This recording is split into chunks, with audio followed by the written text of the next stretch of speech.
टुनटुनी चिड़िया जामुन के पेड़ पर रहा करती थी। उस पेड़ पर काफी जामुन लगे हुए थे। टुनटुनी चिड़िया जंगल के किसी भी पक्षी को उस पेड़ पर नहीं आने देती थी। जंगल के सारे पक्षी टुनटुनी से परेशान थे। अरे भाई, आजकल टुनटुनी चिड़िया उस जामुन के पेड़ के पास जाने ही नहीं देती, जैसे उसने खुद ही बोया हो उस पेड़ को। हाँ बंटी कबूतर, आपकी बात सही है। टुनटुनी चिड़िया बहुत बुरी है, हम में से किसी को नहीं आने देती। जंगल के सभी पक्षी टुनटुनी चिड़िया से बहुत परेशान हो चुके थे। इधर बारिश का मौसम चल रहा था। बंटी कबूतर इधर अपना घर रिपेयर कर रहा था कि सुंदरी उसके पास आ। अरे भाई, मेरा घर भी टूट गया है, क्या तुम मेरा घर रिपेयर कर दोगे? आप जितने पैसे कहोगे मैं उतना दूंगी। अरे सुंदरी बहन, हम पक्षी को क्या जरूरत, हम सब पक्षी एक हैं। कोई बात नहीं, मैं तुम्हारा घर भी रिपेयर कर दूंगा, तो आओ मेरी मदद करो। हाँ बोलो भैया, मैं आपकी मदद करूंगी। बताओ क्या करना है मुझे? कुछ करना नहीं है सुंदरी बहन, केवल जंगल से कुछ लकड़ियाँ ला दो, बस इतना ही केवल करना है, फिर मैं तुम्हारा घर बना दूंगा। ठीक है भैया, मैं अभी जाकर लकड़ियाँ लाती हूँ। ये कहकर सुंदरी जंगल की तरफ चली गई। टुनटुनी चिड़िया ने अपने घोंसले में कुछ दिन ही पहले कुछ अंडे दिए थे। अभी उन अंडों से बच्चे बाहर नहीं आए थे। चिड़िया का भी घर कमजोर हो चुका था। धीरे धीरे शाम होने लगी। इधर सुंदरी को लकड़ियाँ नहीं मिली थी।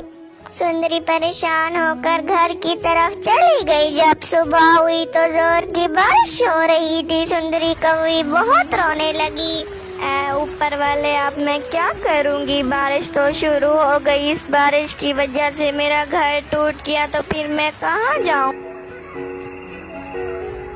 टुनटुनी चिड़िया बहुत रो रही थी। बंटी कबूतर का अच्छा खासा घर रिपेयर हो चुका था। इधर घमंडी टुनटुनी चिड़िया को कोई परवाह ही नहीं थी। जैसे जैसे समय गुजरता गया, वैसे ही बारिश तेज होना शुरू हो गई। आंधी चलने लगी। इधर टुनटुनी का घर भी हिलने लगा। ऊपर वाले, मेरा घर तो बहुत कमजोर है। बारिश और तूफान बहुत ज्यादा है। मेरे अंडे भी तो हैं। अब पता लग रहा था चिड़िया को कि घर टूटने वाला है। वो तो बहुत ज्यादा रो रही थी। तब हवा का एक जोर का झोंका आया। जामुन का पेड़ ऊपर टुनटुनी का जहाँ घर था, वो पेड़ उसी समय गिर गया।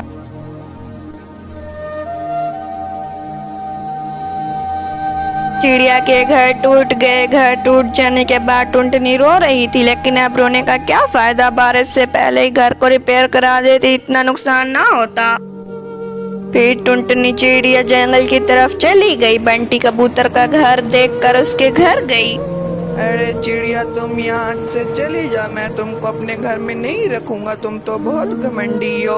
जंगल में इस जामुन के पेड़ के पास किसी पक्षी को नहीं आने देती। आज बारिश की वजह से तुम्हारा घर टूट गया, तो तुम मेरे घर चली आई। चली जाओ यहाँ से। टुनटुनी वहाँ से चली गई। एक दरख्त पर जा बैठी। बारिश इतना तेज थी कि चिड़िया पूरी तरह भीग चुकी थी। धीरे धीरे शाम हो गई। चिड़िया तब तक वहीं बैठी रही। अगले दिन जब सुबह हुई तो टुनटुनी चिड़िया बारिश की वजह से मर चुकी थी। उसको अपनी घमंडी होने की सजा मिल चुकी थी। तो हमें इस कहानी से ये सीख मिलती है कि हमें भी घमंडी नहीं होना चाहिए। ये वीडियो पसंद आया है तो प्लीज़ मेरे चैनल को लाइक, शेयर एंड सब्सक्राइब कर दीजिए।